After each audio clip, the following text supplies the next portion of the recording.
What is up, guys? Welcome to another video, and today we have some more Need for Speed 2015 gameplay, and today we're going to go ahead and customize this Toyota Supra. Now, this is a car that I actually customized in my own time, you know, in my own save. This is a car that I use pretty much basically every time I go on.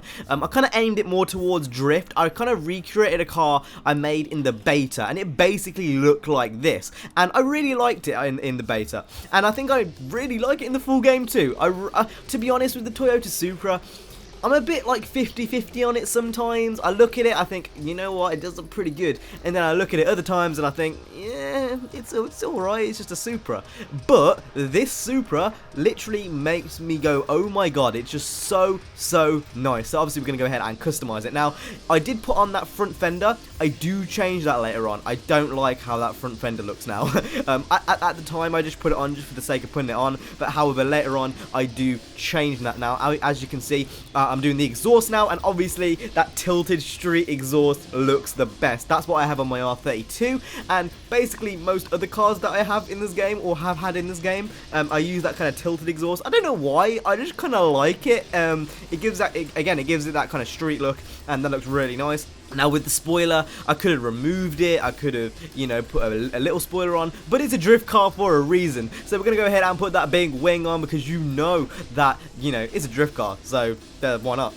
Obviously, for the rims, I wanted to kind of switch out the rims. So in the back, I wanted the kind of BBS LM type rims, and I did find, you know, a good equivalent to that. I think they were Workmeister M1s, and then in the front I put some TE37s, as you'll see in a minute. So it kind of, again, gives it that kind of drift car, race car track look. I think I did really good with the rim choice, and I think it really complements it well. With the back, you've got the kind of deep dish, and then with the front, it's just kind of normal T37. So I think it's really nice with that. Now, you can see me going into the suspension tuning and changing all the track width and all that kind of stuff. And this is when I realised that the front and rear fenders was just, they weren't cutting it for me. Not at all. It just looked a bit odd. So I went ahead and removed them, as you'll see very shortly. As you'll see as I'm going through the car here. I don't know, that's something I'm not sure if you guys have picked up on that as well, is when you're customizing your car, I just like to do a few loops around the car just to make sure everything's okay. I don't know if you guys have had the same thing, but I've been doing that quite a lot recently.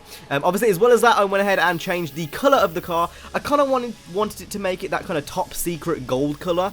If you don't know what a top secret Supra is, just Google it and you'll find out. But I kind of wanted to make it that kind of top secret silver kind of colour, gold kind of colour, sorry. And then as well as that, there wasn't any carbon fiber options. So what I went ahead and done is I actually used a vinyl and then made it black and then put it on the hood. So it was a bit of Forza kind of stuff here. It's what a lot of people do in Forza, is instead of, you know, actually making it a certain texture, they make the texture with the vinyl. So I kind of tried to recreate that with this kind of black, as you can see on the hood, as carbon instead of the actual carbon fiber. I think I did pretty well, as you'll see here with the final product. I think that hood looks pretty good. It looks like a carbon hood, and I'm pretty proud with that final result with the hood, to be honest. Anyway, you can see obviously on the side I put that skull on, as well as a few of the decals, and then I kind of just lowered the transparency. That's just how I like to do things. And then I put a Toyo Tires decal on the back also, and that was basically all I did for the customization side of things. But it doesn't end there. I also had to do the handling tuning too. Now,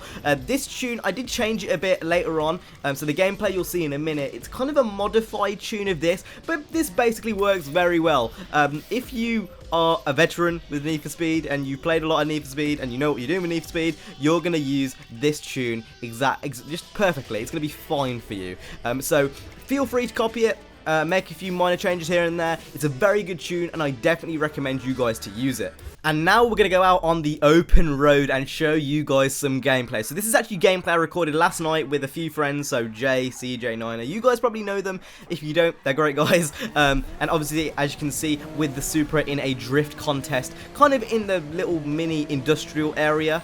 And I actually, surprisingly enough, I got a perfect moment during this gameplay. I don't know how. It's the first perfect moment I've had since the Guildford event I went to earlier this month. I had like 3 there, but I didn't get any of it actually on camera because the file was corrupted. But I got a perfect moment, and I don't know, that feeling when you get a perfect moment in Need for Speed, it's just unrivaled because it does happen so little.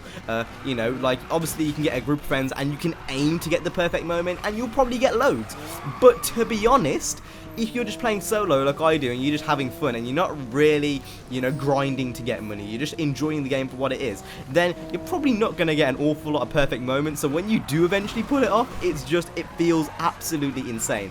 But anyway, as you can see from this video here, this Supra loves to drift. The drifting feels really redeeming in Need for Speed 2015. That's one thing I'll definitely say.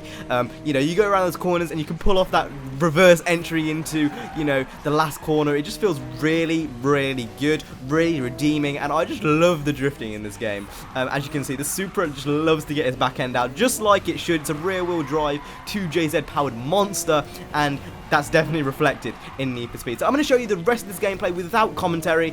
I hope you guys enjoyed this video. If you did, hit the like, subscribe. I will see you guys in the next one. You guys have been awesome. Stay safe and peace.